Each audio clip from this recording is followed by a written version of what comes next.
Welcome to the Focus on Why podcast. I'm Amy Rowlandson and I ask my guests one simple question. Why? Focusing on the importance of why, I share with you the relatable, uplifting and inspiring conversations I have with people from all walks of life. This podcast will encourage you to focus on your why to enable and empower you to achieve the success you desire. Have a purpose, have a plan, focus on why. Today on the Focus on Why podcast, I am joined by Devan Bailey. Devan, welcome. Hi, thank you very much for having me. I'm excited to be here. Well, where are you right now? I am sat in a very, very cold Westfield, New Jersey, on the east coast of America. Don't be fooled by the accent. I am a Brit, but I live in America. And how long have you been living in America? Good question. 8 years now. Yeah, 8 years. So this is home. This is where we've put our roots down. This is home. But hopefully, I'll never lose my English accent because it makes me sound smarter than I am in America, and I always appreciate that. Oh, that's brilliant. So, what led you to being in New Jersey? So actually, you know what? If 8 years ago someone said to me, hey, you're going to live in America and you need to pick a town and a state, there's no way I would have stuck a pin in where I am right now, because my life was radically different. Back when the decision was made to move to America, I was full swing Mr. Corporate America or Mr. Corporate UK at that point, working for a huge professional services firm, and always knew that, you know, international mobility, living in another country, working in a different culture and business environment was a good thing. So my wife or girlfriend at the time and I decided to up sticks and move to New York City, where we spent 3 years just having an amazing time, working incredibly hard, playing even harder, and actually built a life for ourselves. And then decided that we wanted to stay, that it was time to kind of move to the suburbs. And everyone, if you live in New York City, you either look north to somewhere like Westchester, or you look east to somewhere on Long Island, or you look west to find a nice town in New Jersey. And we went with option 3. And obviously there's no south. You can go south, but you get wet. You're very wet. Fantastic. So west it was, and you've now got 2 dogs living with you. How exciting is that? Yeah, 2 cute doggos, actually, and a baby on the way. So our family's about to get bigger. Well, that's fantastic news. Congratulations. So you had a plan, which was just to sort of head over there for your corporate work. What then happened? So we found that our quality of life was immeasurably better. And by the way, I don't think that is a comparison of a big city in America versus a big city in England. I think it was more the fact that when you up sticks and move, it is, whether you plan it or not, an opportunity to reinvent yourself. And it's the little things. Like this is really, really silly, but we found a really inexpensive dry cleaning service who would wash and press my shirts every day for work for a ridiculous cost. And so I wasn't ironing on a Sunday night anymore in front of the TV. And it was just lots and lots of little things like that added up to a much, much better quality of life. So we decided between us that this was the place to make home, and that we were going to reinforce the things that served us, and we were going to continue to remove the things that didn't serve us. So we kind of just built our life again. And it just made sense to stay here, and both of our careers were climbing on a really encouraging and positive trajectory. So are you advocating that people need to travel thousands of miles to stop ironing on a Sunday evening? Maybe. No, I think that's a wonderful question, actually. I think what I would advocate is to have the courage to assess your life regularly, assess the areas of your life. I don't know, it doesn't have to be anything necessarily something huge and scary like your intimate relationships. It could just be where you spend your time. I always describe it as, in the UK, again, I don't think it has anything to do with the UK versus the US. I think it was just the life I'd built. I take responsibility for all of it, the good, the bad, and everything in between. We had a slice of work, a slice of fun time, leisure time, play time, and then a slice of stuff in the middle that I called faff. It was just stuff that you kind of had to do, and you felt like there was no way to avoid it. And you never really challenged whether it was necessary or someone could help you or you could just eliminate it. Coming to America, I worked more, considerably more, but all of the faff disappeared. So net, I actually had more playtime, and the move itself, like as I said, up sticks and move. It was that forced the process of assessing, what do I really want to do this? Why I'd rather do that, in a nice way. And I say this lightly, kind of made me a little bit more selfish. Not in a horrid way, like I was getting something over someone else, but it made me kind of prioritize me and my own needs and desires a little bit more than before. And was this conscious, or are you looking at all of these decisions with sort of hindsight? Both. There were definitely some things. I mean, living in Manhattan, the level of convenience at your fingertips is off the charts. Perhaps not right now, given obviously the current environment in the world. But back when we were free to come and go as we pleased, and it was safe to do so, the level of convenience was just insane. Silly story. There was one morning in particular, I was feeling a little bit tired. I was hungry. We were watching a bit of TV together, enjoying my morning coffee, and I suddenly had a craving for my favorite bagel. And it was from this place down the street, and they do these nice everything bagels, and it had cream cheese and salmon on it, and I really wanted one. And I didn't want to get up. I was in my PJs. I was having nice R&R time with the missus. So I went onto an app on my phone. I ordered it. Within 15 minutes, it was on my lap. The doorman let the guy in. He brought it to the front door. I looked at my wife with puppy dog eyes. She went to the door, opened it, thanked the guy, brought it to me. Literally, I mean, within 15 minutes, it was in my lap. Now, obviously there's a risk that people can become a bit complacent and a bit expectant with that kind of level of convenience. I was very grateful for it, but you can't help but design a lifestyle that works for you when there's that level of convenience. So that was the kind of unconscious part of it. But then the conscious part of it is looking back at it, analyzing why is our life so much better? It's not America versus England. What did we do? And then it's then continuing to consciously engineer those preferences. And how long did you stay in your corporate role? So I stayed in that corporate role for close to 7 years, 6 and a bit years. In Manhattan, and then in another office that was just outside the city. And it was actually that progression, that career growth, that triggered the amazing and unexpected change that happened about 6 years ago that led to me to where I am now. And what happened? So I had what I now refer to as a nervous breakdown. For the record, I don't particularly like that term. I don't have a better term for it. The reason I don't like it is because it means so many different things to different people. So I'll spell it out for you. It was a complete meltdown. I collapsed in the stairwell of the office I happened to be in at the time. I was pretty much incapacitated and unable to communicate for about 24 hours. It was an extreme physiological response to prolonged psychological pain, self-inflicted, I might add. It turns out that with the benefit of hindsight, I can articulate that my values and rules and what I thought was important in life were just horribly misguided, and led to it being very, very easy for me to feel all of the feelings I don't want to feel, and very, very difficult for me to feel all the feelings I do want to feel. And it triggered or sparked an amazing journey of self-discovery and personal development that I am still on, and we're just going faster and faster and higher with every day that passes. And that's what led me ultimately to leave my successful corporate career behind me and move into helping people go through their version of that journey. And had you warning signs before that complete body shut down?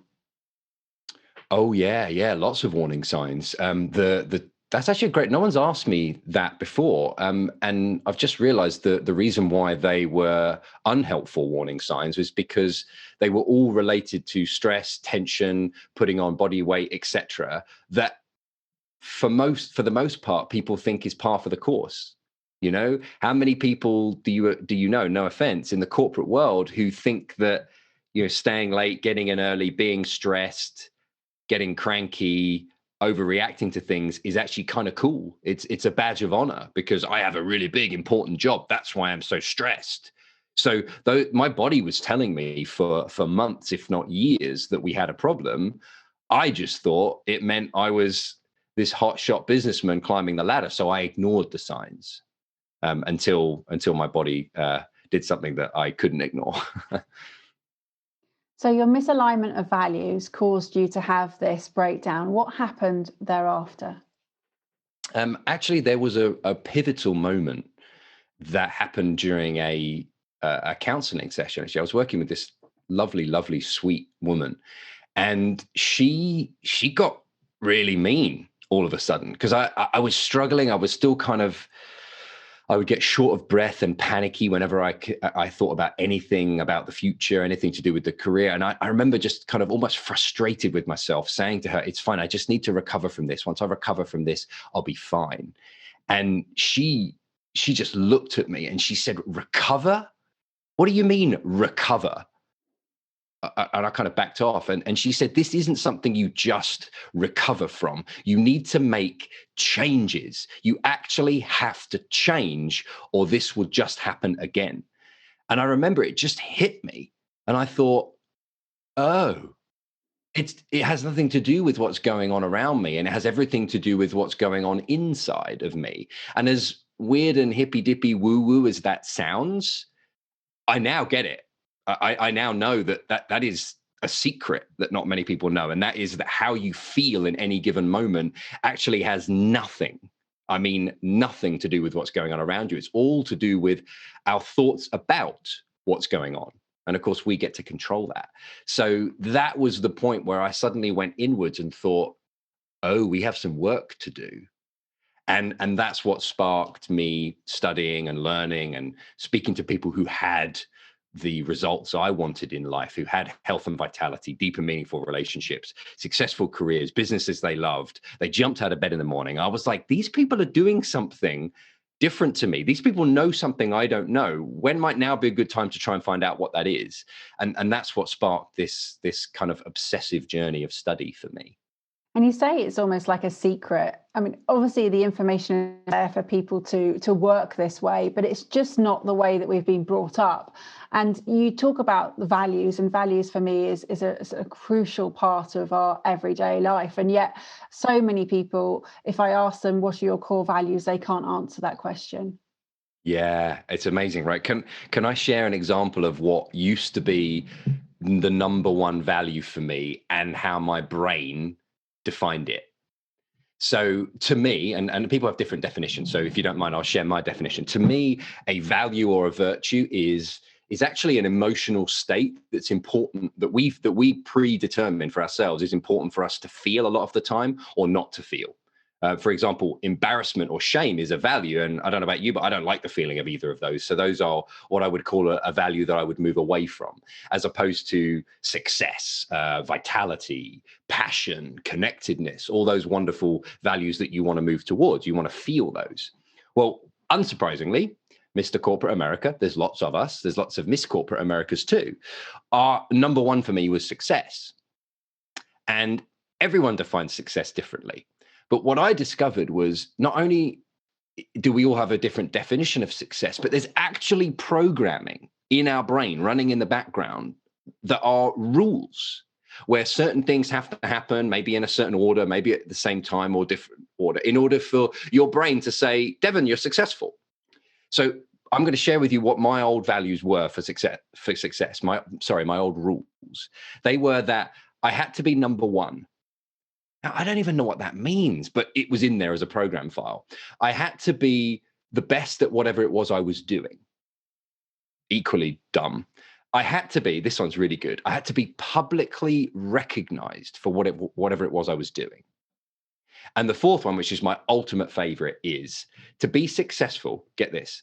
I had to make more money than anyone else I knew.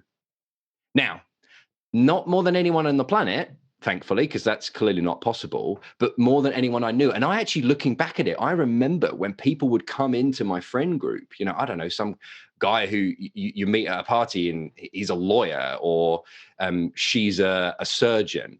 My brain, I didn't realize it at the time. My brain went, uh-oh, that person almost certainly makes more than me. I'm not good enough. I need to do more. So based on those rules, let's just pretend I'm a computer chip. Based on those rules, do you think I ever felt successful? No, of course not. Just absolutely not. So that's what I mean by the programming that was off, or by the self-inflicted pain. Is I had programmed myself to think that that's what needed to happen. All right, my value in this world was shaped by my career trajectory, the last time I got a promotion, how much money I made, and how much praise I got from my colleagues, family, and friends. Does that sound like a sustainable strategy to feel a sense of happiness and fulfillment in life? No, not in the slightest. Is it any wonder, if that was front and center for me, why what happened? And why do you think you were operating like that? Where did that come from? Was that learnt behavior? Oh, what an amazing question. So there's two pieces to it, from my perspective. One is, let's take a look at society at large right now. Everyone, that's not fair. I'm gonna retract everyone. I'm gonna say a lot of people, unfortunately, are fueled by the desire for a feeling of importance. Agreed? These days, to feel important, all you have to do is send a mean tweet, and you get a sense of importance. It's easier these days to knock people down to feel big than it is to build ourselves up. Couple that with the instant gratification age. I even talked about it, right? With the what's it called? What did I have? The smoked salmon cream cheese, the bagel, The bacon. right? I wanted it now. I wasn't willing to wait, right? That coupled with all these outlets where we can actually easily bring people down in order to build ourselves up. We are, a lot of us, fueled by a desire for a feeling of importance. And if that is your number one driving force in your behaviors and your actions and your patterns of thinking, then all you do is you look for ways to measure that. And money is an obvious one, right? So if you make more money than everyone else, suddenly now you're important. So it's not a surprise to me that a lot of us, especially those in the kind of organized corporate environment, are built that way. The second piece of it, I believe, is far more fundamental, and it's rooted in fear and conditioning. This is a bit of a longer answer. So we are all born pre-programmed with two fears. They're called the primal fears: the fear of loud noises and the fear of falling. I don't know about you, but that makes sense to me, right? It doesn't matter where I am or what I'm doing. If I hear a loud crash, it gets my attention. So that makes sense to me. However, those are not the fears that play out in our lives. We don't find ourselves walking around our local neighborhood with a mask on and being afraid by the sound of a car backfiring, or suddenly feeling like we're falling off the sidewalk. That doesn't play out in our lives. What plays out are what I call the fundamental fears, and these are conditioned into us. One is, I am not enough. And two is, if I'm not enough, I won't be loved. And we are desperately all the time trying to find ways to feel good enough, big enough, brave enough, and to get reverence and love and respect from people around us in order to fill that void. And last piece of the puzzle, I think it simply comes from growing up through society. Look at it this way. A baby is just the most amazing thing. This child has come from this woman, has grown without any instructions. This life, this just sacred wonderment is here. And you can't not be in utter awe when you're around a newborn baby. Welcome to the world. But really, babies kind of vomit, they poo a lot, and they all look the same, right? And yet there's this reverence, isn't there? Now, let me ask you a question. When was the last time someone looked at you with that reverence? So the question is, when did that run out? When did that stop? And the answer is in your formative years.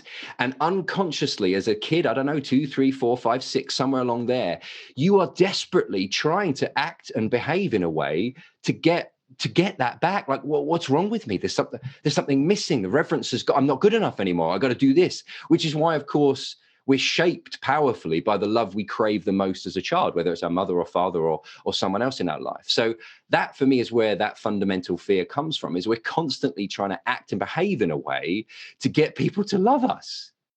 And go full circle, put someone like that, where fundamentally at the heart, they feel like they're not good enough, which is most of us, put them in a thriving corporate environment, and you're going to end up programming yourself with some pretty unhelpful rules.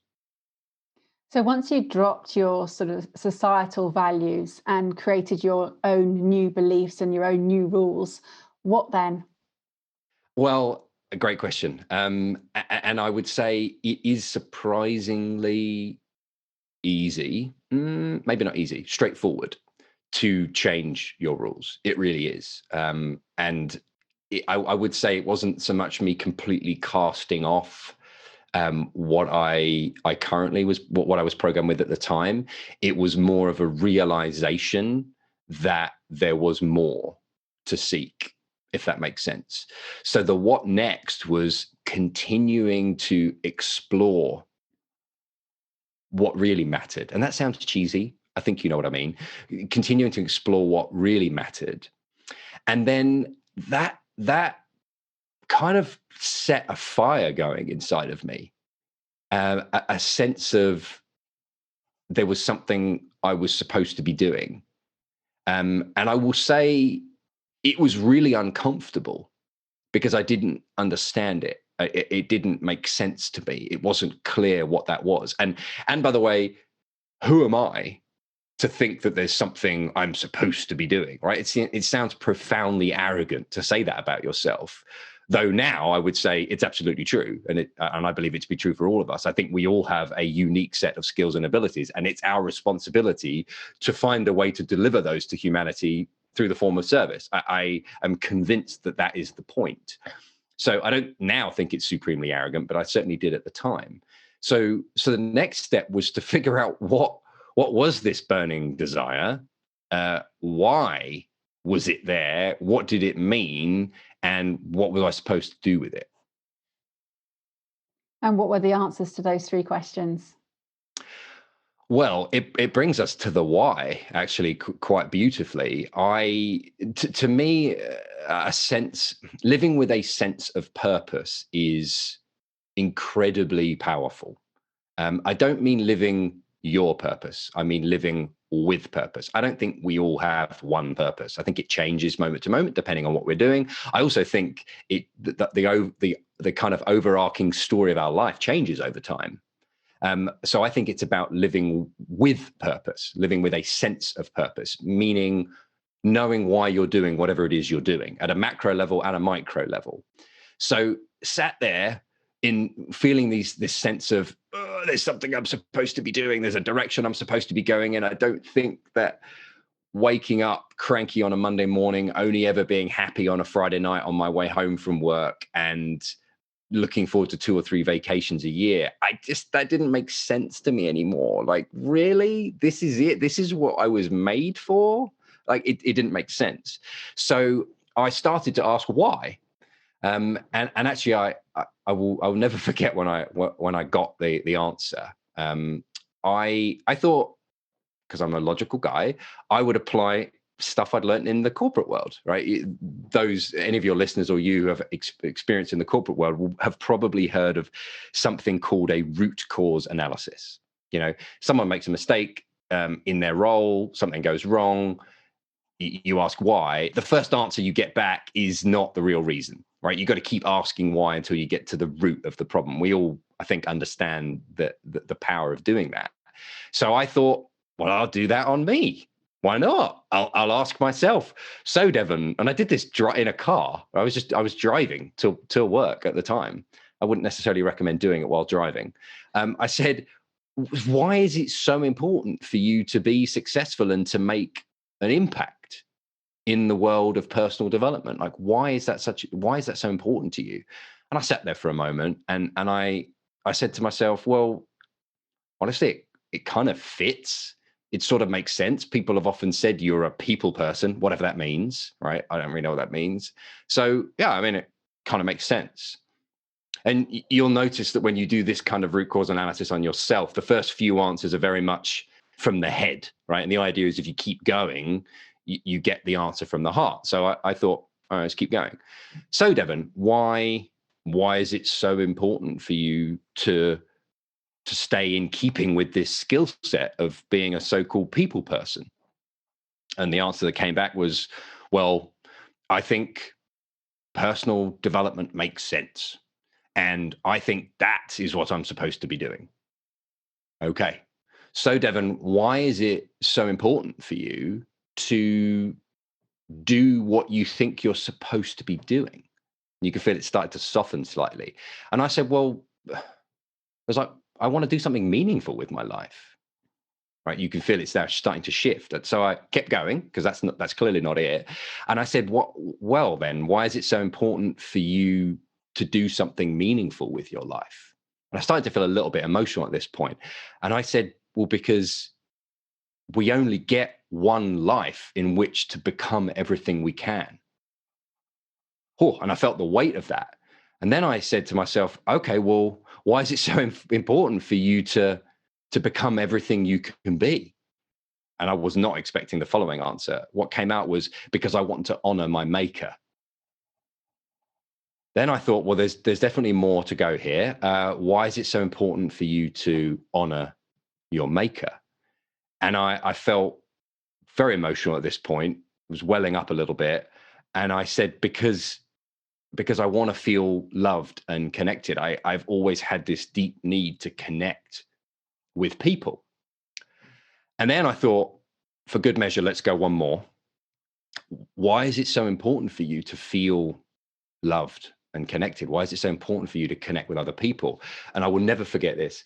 The word alone, it just rang out in my ears. I just heard this word alone in my head. And then I don't mind admitting, I started crying uncontrollably. Thankfully, I was alone in the car, so no one could point and laugh.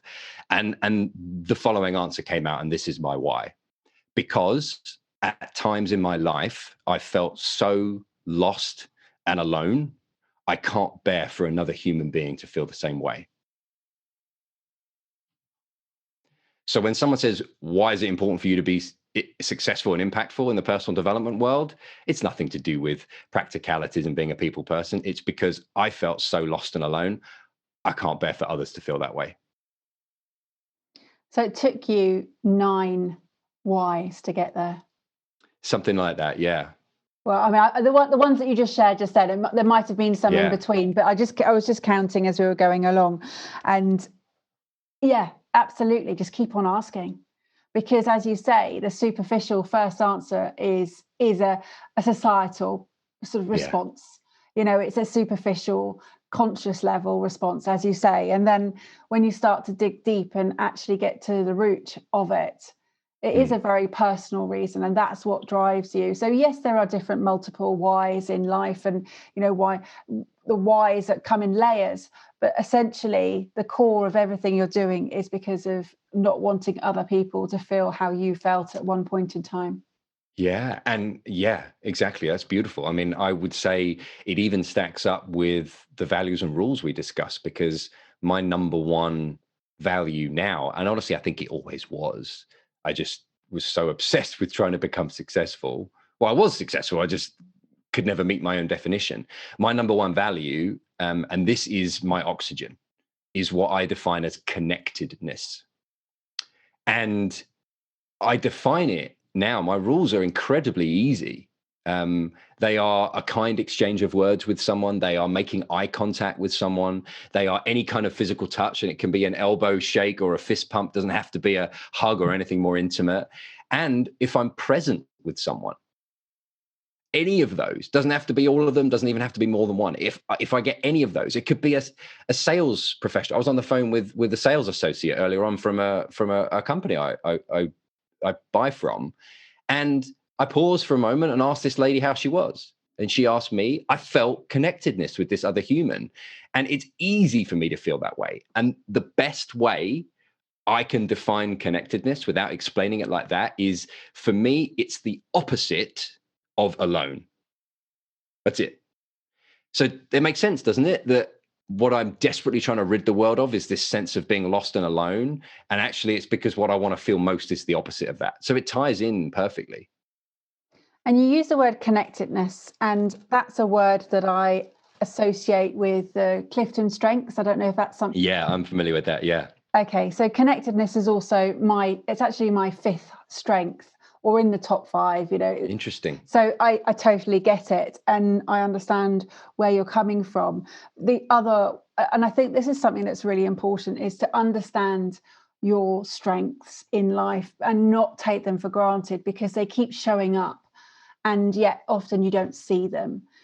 Sometimes it takes someone else to share that with you, or it takes an online quiz, or it takes a process to go through to really drill down, and as you've done with the root cause, drill down to finding out who you really are. Because what if your body had allowed you to carry on? What if it hadn't have taken that drastic action that time? Where would you be? Great question. I mean, I suppose probably a little bit further down the line, I would have either had an episode like it, only worse, which could have resulted in physical harm, could have resulted in, I don't know, financial ruin, could have made some terrible epic error in my role, who knows, or if my body had continued to deal with it, I think I would, well, I know I would still be at the same organization. I know I would be, there's a leadership position I know I would be in. And I think I would just be a mean man. I think I would only be happy on Friday nights. I think I'd be mean and cranky at home. I think I would take it out unknowingly and unintentionally on those closest to me. And I think I would be living a lie. And there's probably some people out there who are listening to this episode thinking, oh my God, that's what I do. I wonder if that's why. Maybe it's not me. Maybe it's just the way that I'm allowing myself to live right now. And again, it comes back down to choice and decisions. So you made that choice. And actually, you were kicked up the arse firmly by your therapist at the time by saying that it wasn't an option just to recover, that you had to choose different lifestyle.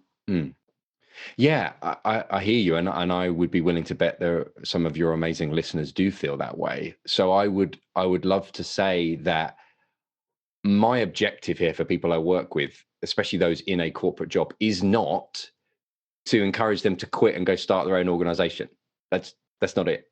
I think organizations are wonderful. I think they have the resources and the manpower to solve some important problems. The company I used to work for many years is a wonderful organization. Just wasn't for me. So I would also say the last 2 years that I was employed, I was deliriously happy with what I was doing. I was never more effective. I worked less hours, and I was an emotional ninja. So that was important for me. And I only left when I knew where I wanted to go. I didn't leave in response to what I didn't want. That sounds like a small shift, but that was critical. So my advice to people would never be, oh, just run away, just leave. I don't, maybe you have to. That's not what I'm saying. What I'm saying is you can reprogram, rewire, reshape who you are as an individual and become even more effective in your job. I was told by one of my coaches at the time, I remember her saying to me, and we still work together today, 5-6 years later, amazing human being. She said to me, you can leave your job as soon as you love it again. And I wanted to throw something at her, but she was 100% right. She was 100% right. And I remember the day it happened.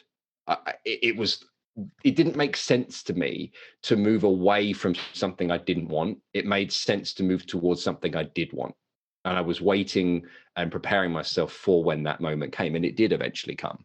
So people who are suffering and struggling right now, I just want them to know that it's not your present situation or circumstances.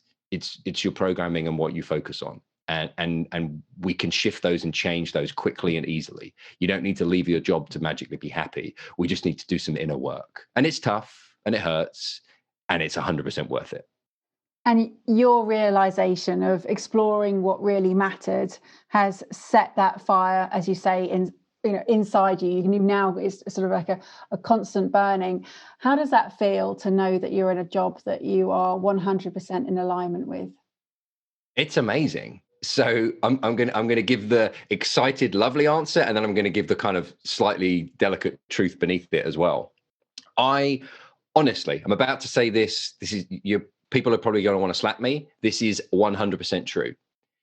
If I won the lottery tomorrow, I don't play the lottery because I don't particularly want to win it. I want to create wealth for myself and give it away.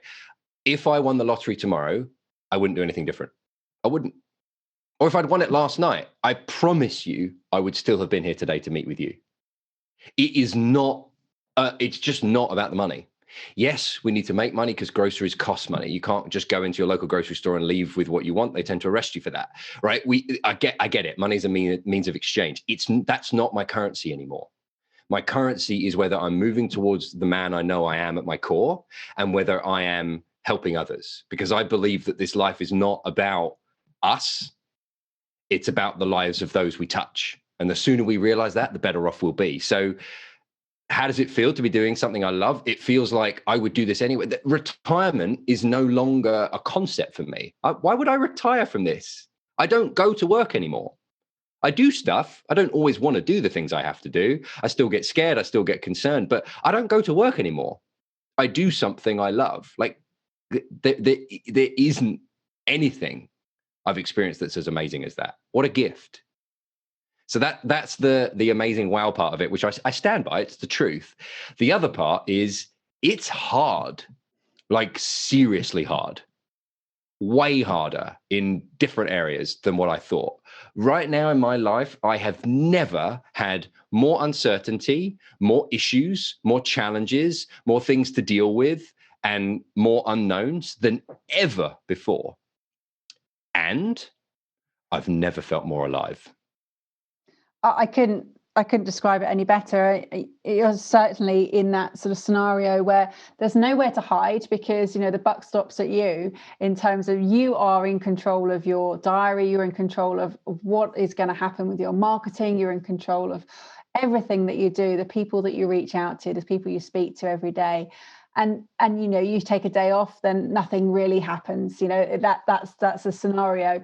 But again, you're in alignment with your values of being free to do that, and being free to take the direction that you want to go in and help the people that you want to help. So, the benefits are huge. But yes, I agree.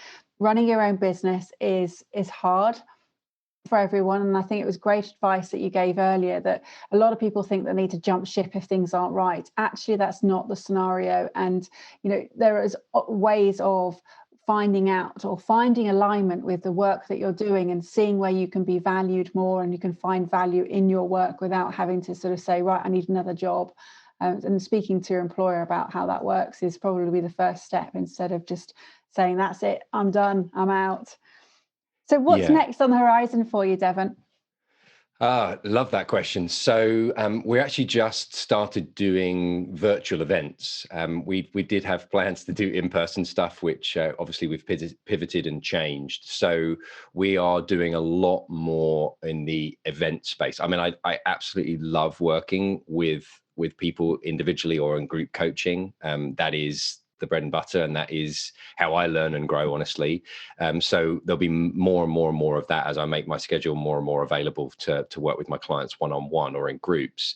And then I'm doing a lot more event stuff. That's what honestly I love the most. And where that came from actually is another burning desire. Actually, do you know what? Until you asked that question, I hadn't thought about this. You've just given me a gift. Thank you for that. I'm obsessed with the idea of running events. And I realized it's not because it's more people and therefore they may sign up to other stuff. It's not because I want to be on stage being a showman, although that feels quite good. It's not that.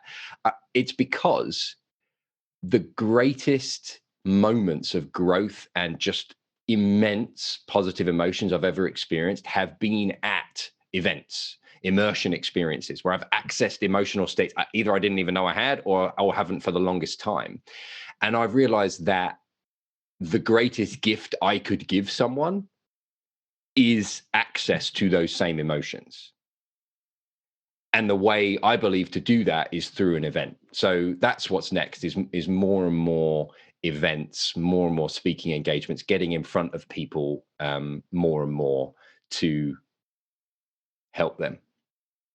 Well, you actually described yourself as an emotion ninja earlier. What did you mean by that? Oh, emotional. Yeah, emotional ninja. That came from, we have an online course that we put together, which is basically the best of everything I've come to know condensed into bite-sized pieces. And it's called Secrets of the Emotional Ninja. And what I mean by that is not being pushed and pulled around by your thoughts, meaning you have a sense of emotional freedom.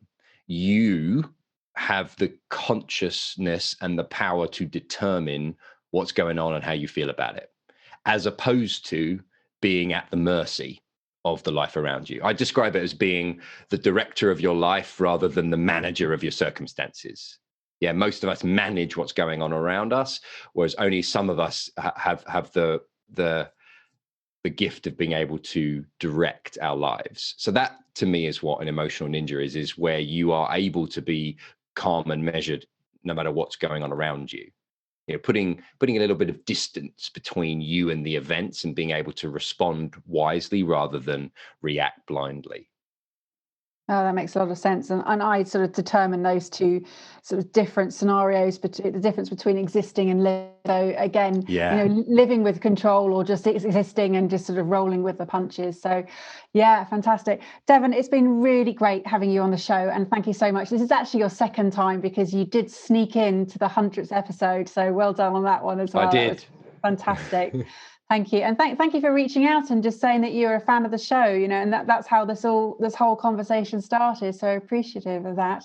No, thank you for having me. And I just want to say a big thanks to you as well. And to say, congratulations on the success of the podcast. I think it's wonderful what you're doing. I think it's brave. I think it's difficult. And it's not often that others in the industry pat each other on the back. So I just want to say I honor you for what you're doing and very much appreciate your good work. Oh, thank you. It means a huge amount. So yeah, it makes it all the worthwhile, all the effort that I put into the podcast. So how would people get in contact with you, Devan? Honestly, the best way to get me is through my website, shapingreality.com. You can contact me. There's all kinds of resources on there that you can download. There's copies of books, online courses, coaching, etc. That would be the place to go to find out about what we do as an organization. And then hopefully I get to meet and work with some of your listeners one day at one of our events. That sounds amazing. So thank you again one more time. Have you got any final words for the audience, please? Yeah, you know what? Actually, it's some advice I've given myself recently. And that is, we have more time than we think we do. I think a lot of us are in such a hurry to get to where we think we should be or get to even where we want to be. And I think we have more time than we think we do. And I think rushing it means we forget to enjoy the journey. We forget to enjoy the process. I think life is way less about what you create, what you do, and way more about who you become in the process. And you know what? It pains me to say it, but sometimes that just takes time. So I think I would tell us all, myself included, take a breath, smile, take a step forward and just trust the process. You have more time than you think you do. Thank you for listening to the Focus on Why podcast. I'm Amy Rowlandson, and if you've enjoyed this episode, please leave me a 5-star Apple Podcast review. Connect with me on LinkedIn, Instagram and Facebook and become a member of my inspiring, uplifting and positive Focus on Why Facebook group. I help people to focus on their why with clarity, uniting their passion with their purpose with a plan to create the life they truly desire.